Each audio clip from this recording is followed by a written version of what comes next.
Então, a esperança cristã ela não é uma mera ilusão, mas ela é uma certeza baseada nesse caráter imutável, nessa fidelidade do Senhor. E eu gostaria que a gente abrisse também em Hebreus, capítulo 6, a partir do verso 13, que o autor de Hebreus também fala um pouco sobre como deve ser esse sentimento de esperança para nós. Hebreus 6:13 em diante. Vamos ler juntos aqui. Quando Deus fez a promessa a Abraão, jurou por si mesmo, visto não ter outro maior por quem jurar. E disse: por certo te abençoarei e te multiplicarei grandemente. Assim, Abraão, tendo esperado com paciência, alcançou a promessa. Pois os homens juram por quem é maior que eles, e para eles o juramento para confirmação é o fim de toda disputa. Assim Deus, querendo mostrar mais claramente aos herdeiros da promessa a imutabilidade de seu propósito, interveio com o juramento. Para que nós, que nos refugiamos no acesso à esperança proposta, tenhamos grande ânimo por meio de duas coisas imutáveis, nas quais é impossível que Deus minta. Essa esperança é para nós, âncora da alma, segura e firme, que entra no lugar interior além do véu, onde Jesus entrou por nós como precursor, tornando-se sumo sacerdote para sempre, segundo a ordem de Melquisedeque. Só mais um verso. É isso mesmo, então. Eu anotei 21 aqui errado, acho que era só até o 20 mesmo. Então, aqui, o autor de Hebreus fala sobre essa esperança, e ele cita Abraão, que é chamado de pai da fé, como alguém que, desde o primeiro momento com o qual Jesus entrou em contato com ele acreditou com paciência em tudo aquilo que estava proposto. Abraão já tinha 100 anos de idade, já não tinha todo o vigor para poder ter filhos. Sara também já era uma mulher de idade. Mas, independente do que ele olhava na realidade terrena, existia uma promessa feita por um Deus que também era amigo dele e que ele acreditou até o fim. Né? É por isso que essa esperança que moveu Abraão, ela é chamada de âncora da nossa alma. Né? Qual que é o papel de uma âncora para um barco? É justamente dar essa firmeza. Né? Ventos vêm, levam, o mar fica agitado, mas se o barco tiver uma boa âncora, estiver ancorado, ele não vai afundar, ele vai continuar. E assim deve ser a nossa alma, porque a nossa carne, a nossa natureza, ela é caída desde Adão. E nós iremos passar por sofrimentos nessa vida, assim como Jesus disse. Mas se a âncora da nossa alma for a esperança no que ele disse, isso vai fazer com que nós possamos enfrentar tudo e continuarmos firmes na promessa. Então essa é a grande esperança. Eu vou ler rapidamente aqui, porque se a gente abrir todos, eu acho que não vai dar tempo. Os irmãos só me deram 1 hora, eu não olhei o horário que eu comecei, mas já deve ter uns 10 minutos. Romanos 15:13 diz assim: e o Deus da esperança encha vocês de toda alegria e paz na fé que vocês têm, para que sejam ricos de esperança no poder do Espírito.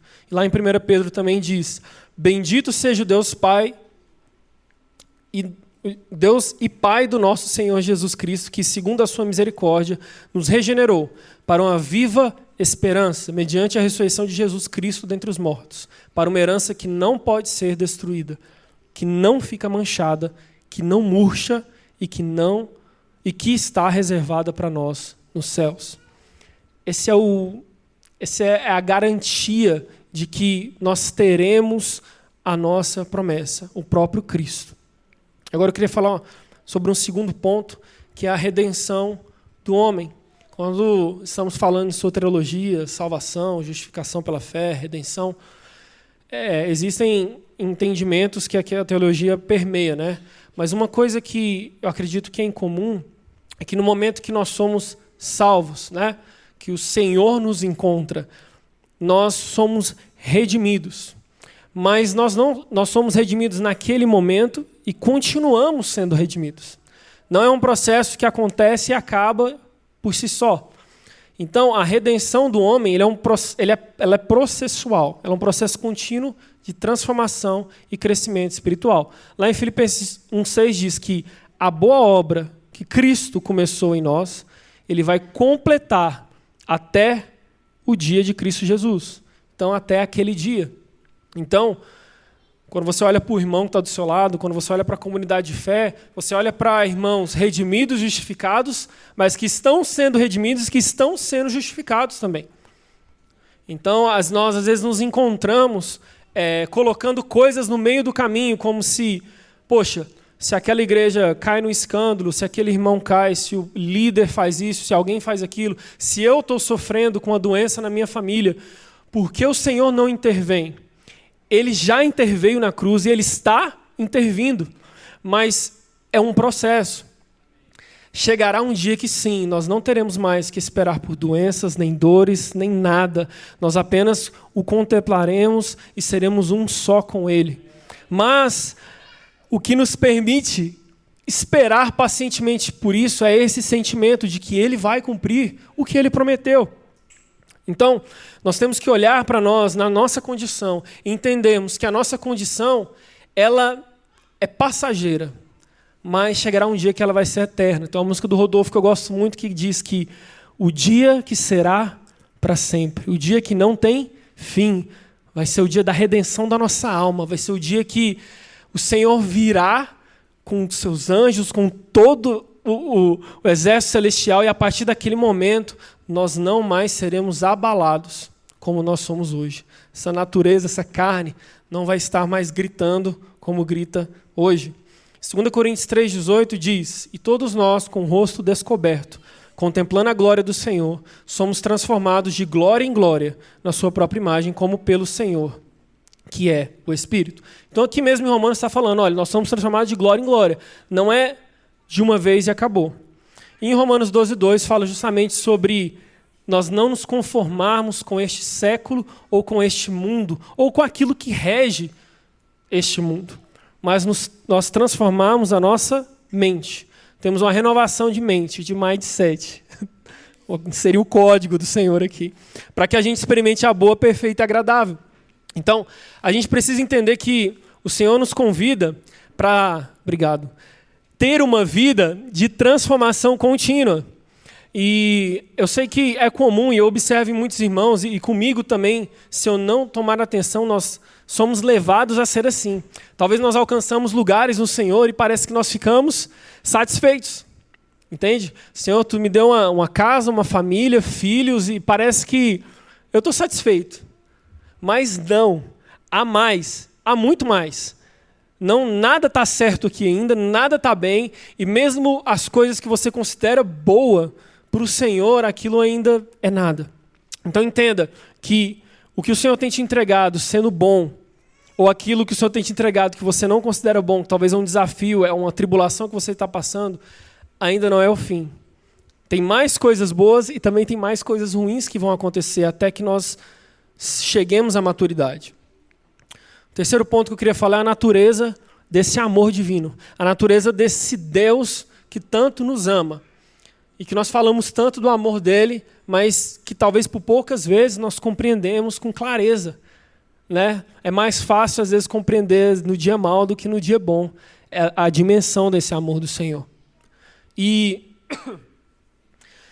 eu queria comparar, né? Eu falei um pouco disso no sábado passado, mas a profundidade do amor de Deus é revelada através de parábolas, principalmente quando nós observamos a parábola do filho pródigo, que está lá em Lucas 15, do 11 ao 32.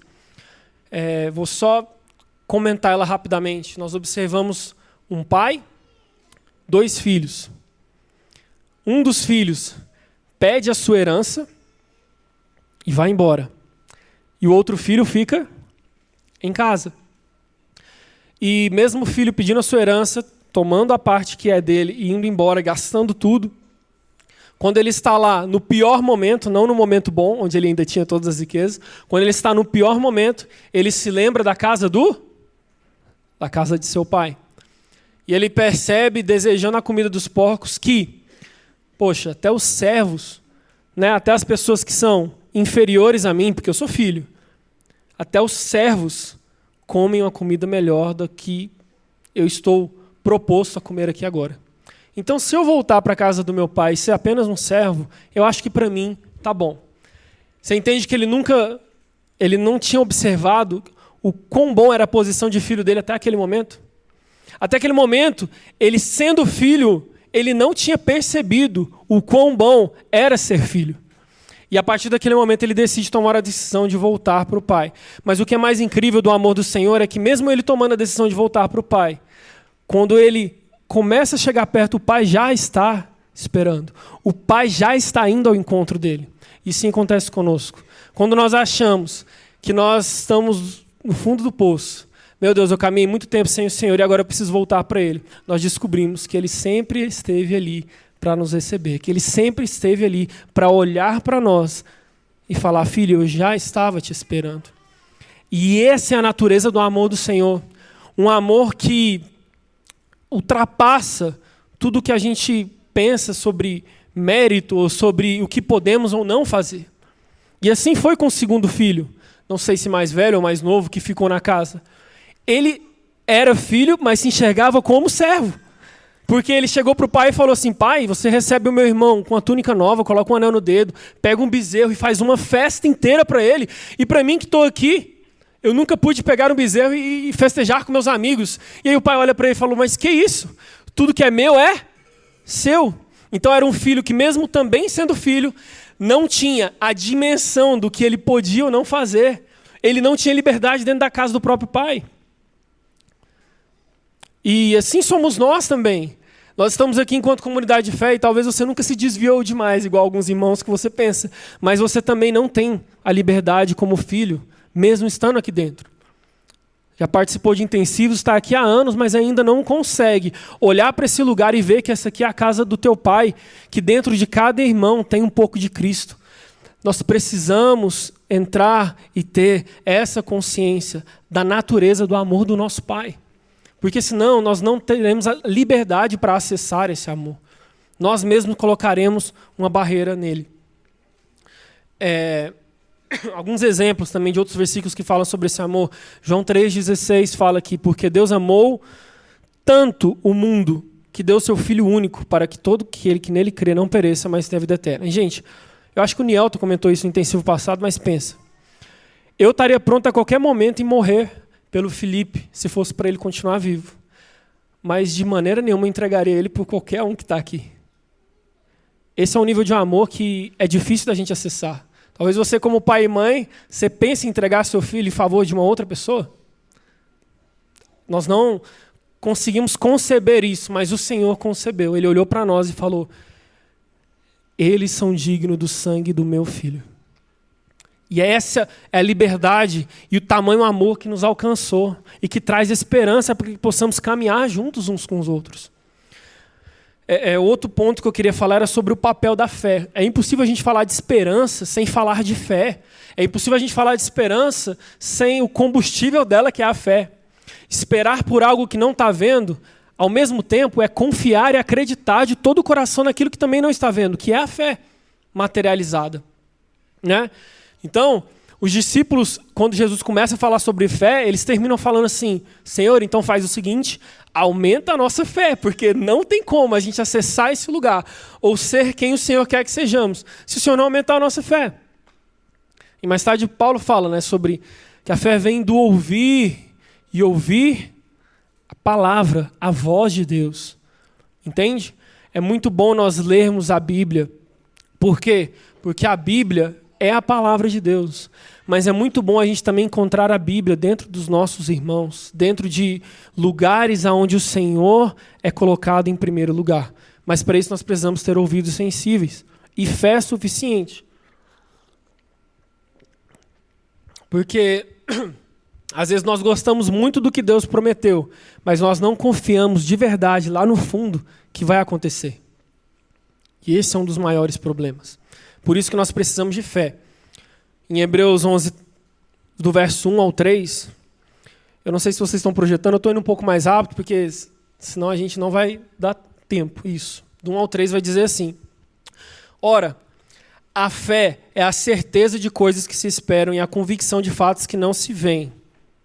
Pois, pela fé, os antigos obtiveram um bom testemunho. Pela fé, entendemos que o universo foi formado pela palavra de Deus, de maneira que o visível veio a existir das coisas que não são visíveis. E em Romanos 4, do 18 ao 21, diz: ora, a fé é a certeza de coisas que se esperam e a convicção de fatos que não se veem. Olha que começa igualmente, os dois... Não, na verdade, esquece, irmãos. Abre em Romanos 4, 18, eu copiei errado aqui. Abraão, esperando contra a esperança, creu, para vir a ser pai de muitas nações, segundo lhe fora dito, assim será a tua descendência. E sem enfraquecer na fé, embora levasse em conta o seu próprio corpo amortecido, sendo já de 100 anos, e de idade avançada de Sara, não duvidou, por incredulidade, da promessa de Deus, mas, pela fé, se fortaleceu dando glória a Deus, estando plenamente convicto de que ele era poderoso para prometer, para cumprir o que prometeu. Então, esse é o nosso Deus, aquele Deus que promete, que cumpre. E qual é o nosso papel? Ter fé e continuar crendo naquilo que nós não estamos vendo. Um ponto que permeia isso tudo e para a gente continuar é que nós precisamos aprender a nos liberar da culpa. O pecado é algo que, infelizmente, nós teremos que conviver até o dia de Cristo. Mas a culpa, a acusação, não deve fazer parte da vida de um cristão. Não deve fazer parte da vida de alguém que tenha consciência de quanto vale o sangue de Jesus e da obra que ele fez por nós. A culpa é um obstáculo à esperança. E Cristo nos liberta dessa culpa. Somos levados a duvidar das promessas de Cristo pela forte acusação do pecado. Por isso precisamos entender que já não vivemos mais debaixo de acusação, mas fomos perdoados e justificados, e estamos sendo justificados. Por isso, se por causa da nossa natureza caída nos encontramos em pecado, devemos depressa ir em direção ao arrependimento. Uma vida de um crente, de um cristão, de alguém que se diz seguidor de Cristo, sem arrependimento, é uma vida de mentira. É uma vida de mentiras. Não tem como vivermos Cristo hoje sem pecar, porque nós temos uma natureza caída. Mas é mais impossível ainda viver Cristo pecando e não se arrependendo. Não é possível. Existe um véu que foi rasgado para que você tivesse acesso ao sangue dele. Mas quando você não tem um arrependimento, ou quando você erra, o teu coração não se inclina por arrependimento, é como se você dissesse que o sangue dele de nada vale. Se não me engano, é Hebreus 10, 26, que diz: se pecarmos deliberadamente contra o Senhor, já não resta sacrifício para os nossos pecados. O que é pecar deliberadamente? É pecar e não ter arrependimento. É pecar e não entender que aquilo é errado, mesmo que a Bíblia fale que é errado. Essa é uma das faltas de entendimento que mais existem no meio cristão hoje em dia. Colocar coisas que são pecado como não pecado. E aí, qual que é o problema disso? Não se existe arrependimento no meio da comunidade. Não existem irmãos consertando com irmãos. Não existe comunidade. Algo comum. E nós temos que entender que esse peso da culpa não está sobre nós. E o caminho para isso é correr bem depressa ao arrependimento. Em 1 João 9 diz que promete que se confessarmos os nossos pecados, Deus é fiel e justo para nos perdoar e purificar a toda injustiça. Em Romanos 8:1 também diz que, afirmando que não há condenação para aqueles que estão em Cristo Jesus. Se nós observarmos a pregação de João Batista e logo em seguida a pregação de Jesus, começa exatamente com essa palavra: arrependam-se. Porque esse é o caminho para acessar a Cristo. Esse é o caminho para acessar a justiça de Cristo. Amém, irmãos? Vocês estão comigo? Está muito quieto, eu estou, meu Deus. Né? Vamos lá. Outro ponto que acontece quando nós entendemos que essa culpa já não deve recair sobre nós, mas que devemos correr para o arrependimento. É uma transformação pessoal. Quando o arrependimento entra na vida de um crente de verdade, que entende o valor do sangue de Cristo e que vive debaixo desse valor, e vive debaixo dessa esperança, existe uma transformação pessoal. E essa transformação pessoal, ela vira testemunho da esperança do Evangelho. Então, o maior testemunho que podemos ter, além da Bíblia, da palavra do Senhor escrita, somos nós. O quanto da palavra nos mudou. O quanto da palavra está em nós. O quanto nós guardamos dentro do nosso coração para não pecar contra o Senhor. O quanto dessa palavra. Então as pessoas, às vezes elas não vão se converter lendo a Bíblia. Não se escandalize com isso. Mas às vezes elas vão se converter olhando para a Bíblia que tem dentro de você. Olhando para você, que é alguém que lê a Bíblia e tem uma mudança interna, ela fala, putz, então isso não é só um livro de história. Isso é mais do que isso. Entende? Os discípulos, eles fizeram isso. Na pregação para os gentios, muitas vezes os gentios olhavam para esses homens, porque naquela época existia, o judeu era considerado alguém muito superior aos gentios, que os gentios não podiam acessar os ensinamentos e ser, mesmo que eles quisessem, eles não podiam ser. E aí Pedro e Paulo vêm com a pregação de inclusão desses irmãos. Por quê? Por causa do testemunho.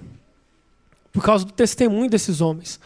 Então, a transformação pessoal em Cristo é aquilo que mais traz que a esperança do Evangelho seja colocada em outros novos irmãos. Em Efésios, capítulo 4, verso 20 a 24, diz assim: Mas vós não aprendestes assim de Cristo, se é que de fato o ouvistes. Nele fostes instruídos, conforme a verdade que está em Jesus.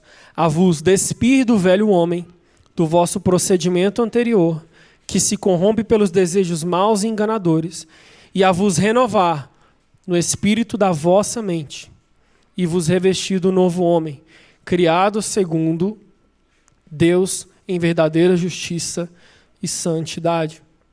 Eu lembro quando eu era muito criança, no encontro de juvenis, e tinha um versículo ali do encontro que sempre entrou no meu coração. Acho que a primeira vez que eu lembro de ter um encontro verdadeiro com o Senhor, que é 2 Coríntios 5,17, né? Mesmo com 9 anos de idade, eu achava que eu já tinha feito muita besteira. E aí, o versículo dizia: E se alguém está em Cristo, nova criatura é. As coisas velhas já passaram, e tudo se fez novo. Então esse é o testemunho pessoal que nós devemos levar. Alguém que olha para você e fala: eu já não conheço ele. Mudou, transformou.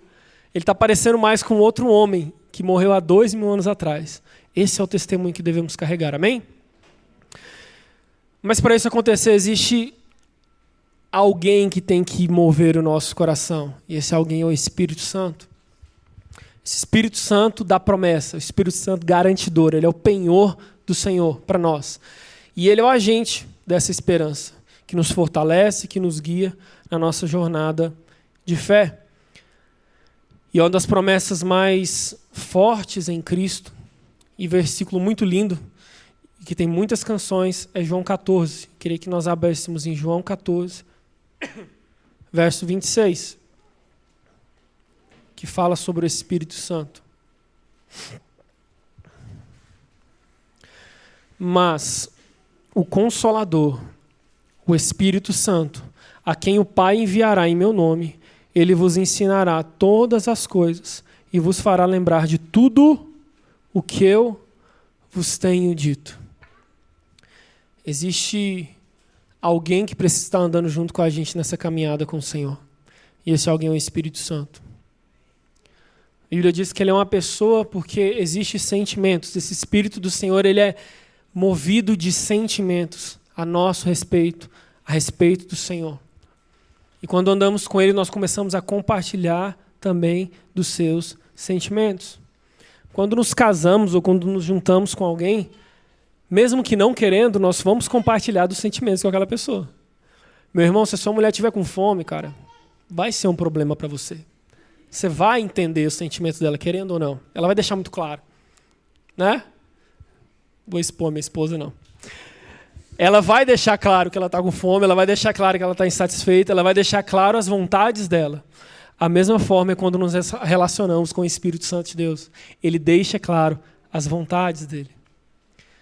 Então, nós devemos nos perguntar, sim, não só essa noite, mas todos os dias. Será que nós estamos conseguindo entender os sentimentos desse nosso amigo, desse nosso Consolador que o Senhor Jesus deixou para nós? Será que nós temos entendido ou tem passado despercebido? Quando nós estamos falando da esperança do Evangelho, nós estamos falando sobre algo mais profundo. O que é a primeira coisa que pensamos ao acordar, irmãos? Eu sei que isso é difícil. Você é pai de família, às vezes como eu, a primeira coisa que às vezes a gente pensa é trabalhar, é em cumprir nosso dia para garantir o sustento. Muitas vezes eu sei que homens pensam assim, as mulheres, eu preciso arrumar a casa, eu preciso deixar o ambiente, eu preciso estudar, eu preciso me preparar, eu preciso... É muitas coisas que estão na nossa mente, mas o Evangelho nos convida para algo mais profundo. Ele nos convida para acordar e que o primeiro pensamento seja: cadê o meu amigo? Cadê aquele que sonda o meu coração e vê dentro de mim todos os sentimentos e que consegue entender muito mais do que qualquer outra pessoa aquilo que eu sinto e que tem a medida correta para mim no dia de hoje? Esse é um lugar em que o Espírito Santo quer estar, em primeiro. Um lugar de honra. É por isso que quando nós falamos sobre uma vida devota, uma vida ordinária, uma vida dia após dia em continuar indo em direção a esse relacionamento, é para proporcionar com que o Evangelho não seja compartilhado em apenas momentos como esse, mas que em momentos mais simples, digamos assim, como esses, mais corriqueiros, o Evangelho também esteja ali. Entende? Para que quando nós nos encontrarmos um com o outro descompromissadamente, o Evangelho surja na conversa, o Espírito mova a conversa e que nós possamos acessar Cristo um nos outros. E é um dos próximos pontos que eu quero falar, que é justamente sobre isso. A comunidade dos crentes. Nós estudamos tanto relacionamento de aliança nesses últimos anos e o que nós temos verdadeiramente aprendido e tirado de tudo isso, sabe? A promessa de Deus é que os crentes são co-herdeiros com Cristo. Não sei se você já ouviu sobre essa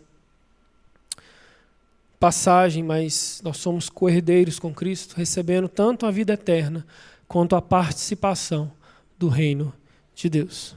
O que é ser co-herdeiro de alguém? É ser... Eu sou co-herdeiro do Lucas. Por quê? Porque eu sou irmão dele. Então, se a palavra diz que nós somos co-herdeiros com Cristo, ela está nos colocando num status de irmão, porque nós vamos herdar a mesma herança que ele também herdará. A salvação eterna e a participação no seu reino. E isso é um entendimento que parece fácil, mas que é difícil a gente alcançar no dia a dia. Nós temos que entender que nós fomos adotados na família do Senhor. Sabe? E enfatizar que essa união que nós temos aqui, que essa comunhão que nós temos aqui entre os crentes, são comunhão de irmãos e irmãs. Sabe por que muitas vezes nós não conseguimos reconhecer e amar a comunidade que nós estamos? Porque nós não reconhecemos uns aos outros como irmãos. Nós usamos esse jargão religioso, mas nós não usamos a palavra com o sentimento correto. Será que eu realmente olho para você como um irmão? Como alguém que vai compartilhar uma herança futura e duradoura comigo? Como alguém que tem o mesmo pai que eu? Será que é dessa forma que eu olho para você? Será que é dessa forma que você olha quando você olha para a família Antioquia? Esse lugar de entender que nós não éramos da família e que nós fomos adotados nessa família, nessa triunidade celestial, tinha que ser algo que conforta o nosso coração todo dia. Tinha que ser algo que nos leva a lembrar de Cristo todo dia. Em Efésios 2, no verso 17, diz: e quando veio, Cristo evangelizou paz a vocês que estavam longe, e paz também aos que estavam perto, porque por meio dele ambos temos acesso ao Pai, em um só Espírito. Assim, vocês não são mais estrangeiros ou peregrinos, mas concidadãos dos santos e membros da família de Deus. Essa é a realidade que ele está trazendo em Efésios. E aqui em Romanos 8, pouco antes do que a gente leu no começo, no verso 14, diz: pois todos os que são guiados pelo Espírito de Deus são filhos de Deus. Porque vocês não receberam um espírito de escravidão, como o filho que ficou em casa, da parábola do filho pródigo, para viverem atemorizados, mas receberam um espírito de adoção, por meio do qual clamamos: Abba, Pai. O próprio Espírito confirma no nosso espírito que somos filhos de Deus. E se somos filhos, somos também herdeiros. Herdeiros de Deus e co-herdeiros com Cristo. Se com Ele sofremos, para que também com Ele sejamos glorificados. É um convite, irmãos. É um convite à esperança, é um convite à irmandade, é um convite a viver em comunidade. É um convite. Jesus disse para todos os seus discípulos, inclusive se estendeu a nós: olha, vocês sofrerão pelo meu nome, muitos de vocês morrerão, mas existe a recompensa que eu já falei que é eterna, que está garantida para vocês. Jesus morreu, os discípulos morreram, sofreram, foram zombados. O que nós esperamos desse mundo? Se nós realmente somos irmãos daquele que foi morto e sofreu naquela cruz, o que nós, como irmãos, como cristãos, pequenos cristos, irmãos do Cristo, o irmão mais velho que sofreu por nós, o que nós devemos esperar desse mundo? Se não também sofrimentos e zombarias, mas também o que nós devemos esperar no final da nossa vida? A vida eterna, a participação junto com Ele de um reino que é eterno. Esse é o convite, é essa esperança que mesmo não vendo, nos move. Amém? Amém, glória a Deus. Então, essa esperança, a esperança última, a última esperança nossa, é a vida eterna com Deus. Isso deve ser o que move os nossos corações. Lá em Eclesiastes, o Senhor fala que Ele colocou um desejo aí no coração de todos, né? Se nós olharmos para diferentes religiões, todas as religiões trabalham com o eterno, trabalham com a vida que não se acaba por si só. Por quê? Porque existe um desejo colocado pelo Senhor no coração de todos, pela eternidade. Nós somos seres criados para sermos eternos. Por isso que nós vivemos numa dualidade, por isso que nós vivemos num momento tão difícil de entender, porque parece que hoje eu estou com meus 20 e poucos anos, quase 30, 20 e poucos anos. Amanhã, talvez, eu já estou vendo meus filhos com essa idade. Com muita sorte, talvez, vendo meus netos. E aí já não estarei mais aqui entre vocês. E aí existe essa confusão na nossa mente entre partir, mas na verdade não partir. Apenas continuar esperando. Existe uma canção também do Marcos Almeida que é muito boa, eu já ouvi várias vezes, inclusive hoje, antes de vir para cá, que chama Esperar é Caminhar. Esperar em Deus é sempre caminhar. Não é um lugar estático, parado e, imóvel. Não.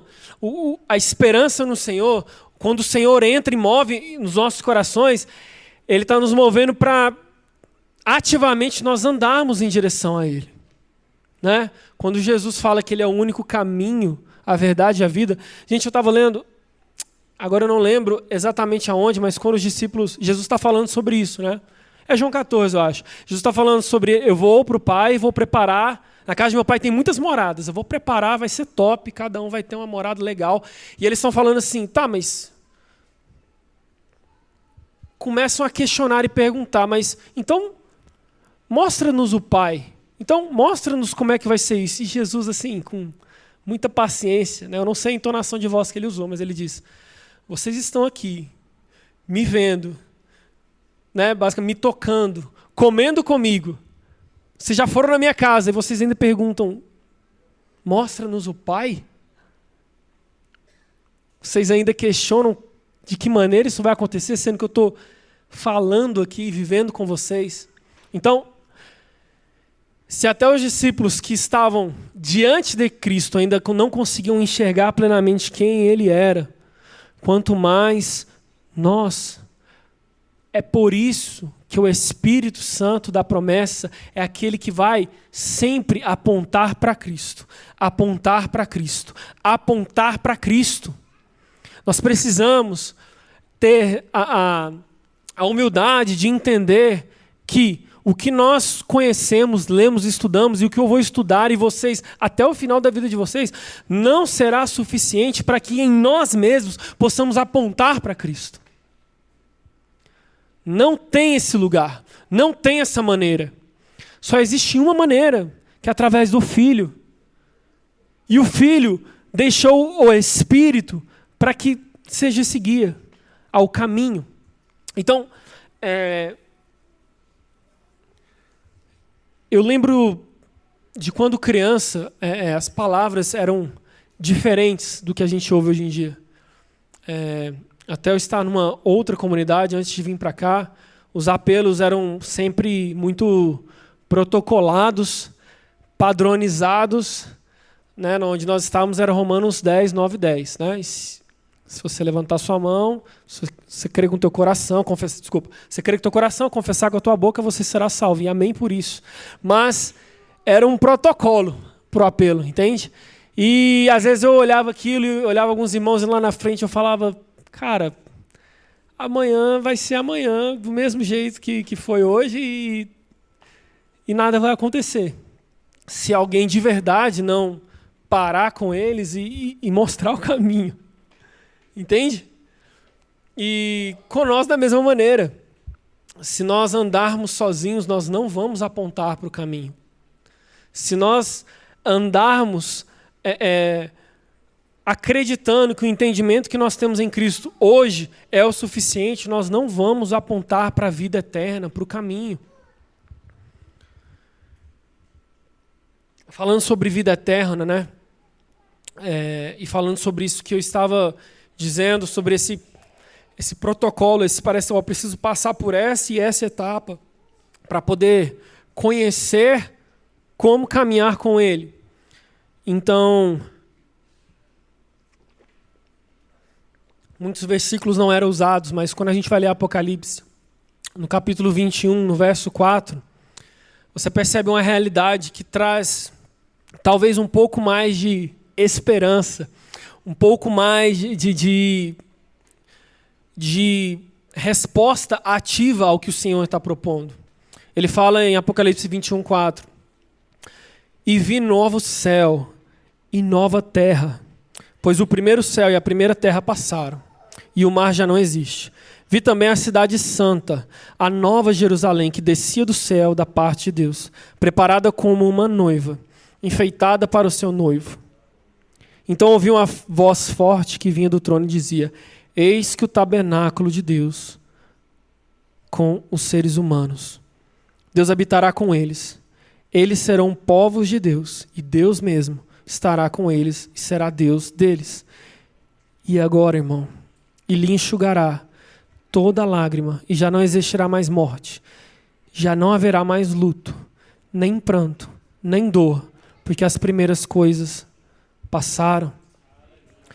E quando nós olhamos também para 1 Coríntios, capítulo 15, a partir do verso 50 até o 58, também diz esse nível de realidade. Com isto quero dizer, irmãos, que a carne e o sangue não podem herdar o reino de Deus, nem a corrupção herdar a incorrupção. Eis que vou lhes revelar um mistério. Nem todos dormiremos, mas todos seremos transformados num momento, no abrir e fechar de olhos, ao ressoar da última trombeta. A trombeta soará, os mortos ressuscitarão incorruptíveis, e nós seremos transformados. Porque é necessário que este corpo corruptível se revista da incorruptibilidade, e que o corpo mortal se revista da imortalidade. E quando esse corpo corruptível se revestir de incorruptibilidade, e o que é mortal se revestir de imortalidade, então se cumprirá a palavra que está escrita. Tragada foi a morte pela vitória. Aonde está a morte, sua vitória? Aonde está a morte, o seu aguilhão? O aguilhão da morte é o pecado, e a força do pecado é a lei, aonde todos erram. Graças a Deus que nos dá a vitória por meio do nosso Senhor Jesus Cristo. Portanto, meus amados irmãos, sejam firmes, inabaláveis e sempre abundantes na obra do Senhor, sabendo que no Senhor o trabalho de vocês não é em vão. E aí eu, lendo novamente esses versículos em casa, eu pensei, Senhor, por que a forma de compartilhar do Teu Evangelho e do Teu Reino é algo tão automático e protocolado? E parece que depois disso a gente já vira a página e passa para uma loucura de liderança e discípulo e coisas assim. Por que nós não ficamos no Evangelho? Por que nós não ficamos aqui nesse lugar onde traz tanta esperança? Versos e passagens que parece que olham para dentro da nossa alma e dizem, olha, toda essa dor, essa angústia, essa doença vai passar, porque a promessa do Senhor se cumprirá. Por que não? Por que não trazer esperança e por que trazer peso, Senhor? E em todos esses anos, caminhando de forma religiosa, tão difícil, né, irmão? Nossa, quando a gente está trabalhando no ativismo, parece que é tão difícil encontrar o Senhor. Parece que é tão... A gente faz força e Ele não vem. E hoje eu me pergunto, Senhor, por que passar por tudo isso? Por que passar por essas coisas? Por que estar dentro da igreja e parece que eu não era igreja? Por que estar dentro de uma comunidade que não é comunidade? Por que eu estou me propondo a andar com irmãos que eu não considero irmãos? Que loucura é essa? Que esperança há nisso? Por que eu estou fazendo isso? Era a minha maior pergunta há anos atrás. Qual é o sentido disso que eu estou fazendo? Por que eu estou fazendo isso? E graças a Deus pelo Espírito Santo que sempre aponta para Cristo. Eu pude, no meio da minha insensibilidade, da minha surdez, ser resgatado através desse Espírito Santo tão paciente, tão amoroso. E, irmãos, eu não sei a condição que você está aqui essa noite. Eu não sei se você está congregando ou não. Eu não sei se você está ouvindo o Senhor ou não. Mas se tudo isso que eu compartilhei até agora fizer um pouco de sentido, eu gostaria que essa fagulha começasse a acender no teu coração. Porque eu sei que o nosso relacionamento com o Senhor, como eu disse, é um processo. Existem lugares e questões internas que o Espírito Santo pode demorar mais tempo para agir, mas ele pode demorar menos tempo também. A palavra diz que nós conseguimos resistir ao Senhor. Nós não vencemos sobre ele, mas nós podemos resistir. E o meu convite agora é para você desistir disso. Parar de resistir ao Senhor. Parar de resistir à obra que ele já começou na sua vida. E ele quer continuar. Sabe aquela construção que está parada? Só atrapalha tudo, né? Quebra a rua, faz tudo, a construção está parada e atrapalha, parece que os outros ainda. Então, eu não sei como você está se sentindo nessa noite, mas eu gostaria de, se o Senhor permitir, injetar um pouco de esperança no teu coração, através dessas palavras. E a única forma de nós vivemos a realidade, colocarmos em prática essa esperança,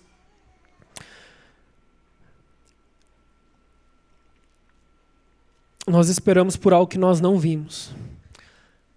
Mas a espera por algo que nós não vimos promove coisas bem visíveis.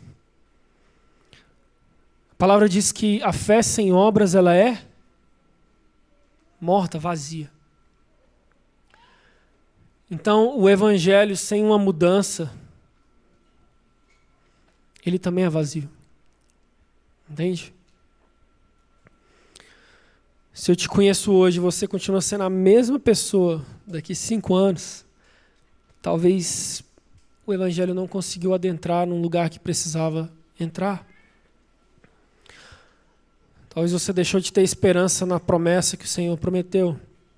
Talvez você duvidou, talvez, enfim.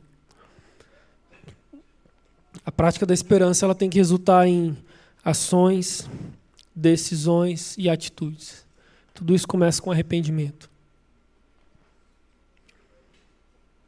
Eu não citei o versículo, acabei de ver que eu tinha anotado, Tiago 2,17, que diz que também a fé, se não tiver obras, por si só ela está morta. Eu gostaria de ler junto com vocês, agora a gente já vai estar encerrando, Colossenses capítulo 3, a partir do verso 12.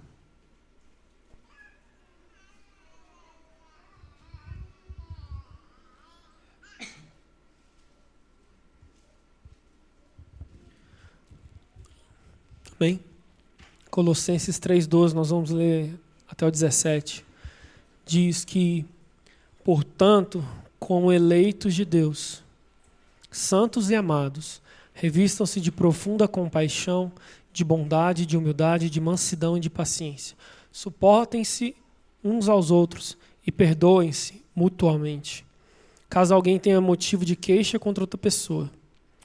Assim, como o Senhor perdoou vocês, perdoem também uns aos outros. Acima de tudo, porém, esteja o amor, que é o vínculo da perfeição. Que a paz de Cristo seja o árbitro no coração de vocês. Pois foi para essa paz que vocês foram chamados em um só corpo. E sejam agradecidos. Que a palavra de Cristo habite ricamente em vocês. Instruam e aconselhem-se mutuamente em toda a sabedoria, louvando a Deus com salmos, hinos e cânticos espirituais, com gratidão no coração. E tudo que fizerem, seja em palavra, seja em ação, façam em nome do Senhor Jesus, dando por Ele graças a Deus Pai. Queria que você fechasse os olhos, eu queria orar nesse momento. Esperar no Senhor é caminhar com Ele. É diferente do que imaginamos, Deus, de ficar parados esperando, mas é agir ativamente em direção ao Senhor. É um convite a uma caminhada contínua de amadurecimento. É um aperfeiçoamento com Cristo. É como uma noiva que caminha em direção ao altar, com o coração cheio de amor e certeza nas palavras apaixonadas do noivo. Hoje o Senhor tem nos chamado para renovar a nossa esperança nele. Ele nos chama para viver não sobre um sistema de obrigações religiosas, mas em resposta amorosa ao seu amor incondicional. Ele nos chama a sermos transformados pela renovação da nossa mente e confiar nas suas promessas e permitir que o Espírito Santo guie nossas vidas. Nós queremos entregar, Senhor, nossas preocupações, nossos medos e a culpa que ainda carregamos e colocarmos aos pés da cruz. Deixar que a esperança de Cristo renove o nosso coração e dê força para que a gente viva dia após dia, com fé, com amor e com alegria. Queremos sair fortalecidos e recebendo ainda muito mais instruções da parte do Senhor e refletir a esperança viva que temos em Cristo como nosso Senhor. Queremos apoiar uns aos outros, a comunidade de fé, aos nossos irmãos, do qual nós temos o mesmo Pai e a mesma herança, e que a luz de Cristo brilhe através de nós, iluminando o caminho para aqueles que ainda não a encontraram. Nós te entregamos o nosso coração nessa tarde, nessa viração do dia, Senhor. Entregamos Porque o Senhor prometeu que tudo que estamos passando hoje será passageiro. Nós entregamos porque nós confiamos que lá na frente, no final da jornada, existe um prêmio. E que não tem como o Senhor nos enganar. Não tem como o Senhor mentir. Não tem garantia maior que poderíamos receber. O Senhor entregou o seu Filho e o teu Espírito para que juntos eles pudessem construir essa obra de Cristo em nosso coração. E nós não queremos desistir, Senhor. Eu também faço um apelo coletivo aqui ao Senhor. Nós queremos desistir de resistir a Ti, Senhor. De resistir o chamado do Evangelho. De resistir o chamado da esperança. De resistir ao chamado que o Senhor tem feito dia após dia, Senhor. No dia atribulado, cheio de trabalho e reuniões, nós queremos parar, Senhor, de resistir ao chamado. Queremos parar de resistir ao chamado de 15 minutos durante o dia. Queremos parar de resistir ao chamado onde o Senhor quer nos tirar o dia inteiro. Nós queremos parar de resistir ao chamado do Senhor. Abra, Senhor, nossos corações. Quebra esse coração de pedra. Coloca um coração de carne, Jesus. Faça com que nós possamos ouvir com sensibilidade o Teu Espírito, o que Ele tem nos pedido, o sentimento que Ele quer compartilhar conosco. Nós não conseguimos ouvir, Senhor. Nós queremos ouvir o Teu Espírito. Se o Teu Espírito chora, nós queremos chorar. Se Ele se alegra, nós queremos nos alegrar. Se Ele se compadece por um irmão, também nós queremos nos compadecer, Senhor. Nos guia, Espírito, nos guia, aponte-nos para Cristo, aponte-nos para o verdadeiro caminho, para a verdadeira vida. Livra-nos de nós mesmos, do nosso conhecimento em vão, do nosso coração enganoso, da nossa natureza caída, Senhor. A Tua obra foi justamente para isso, que possamos reconhecer o sangue na cruz e não jogar esse sangue fora, Senhor, por falta de arrependimento. Não é por confessar os pecados aos irmãos, mas é para obter o coração do Senhor. É por isso que caminhamos, é por isso que nós nos ofendemos uns com os outros, mas é buscando um caminho melhor, um lugar melhor. Nos ensina a ver Jesus nos nossos irmãos. Como podemos andar tão despercebidos? Queremos ter óleo. Queremos estar esperando o Senhor com o óleo, preparados para o dia. Nós não seremos pegos de surpresa.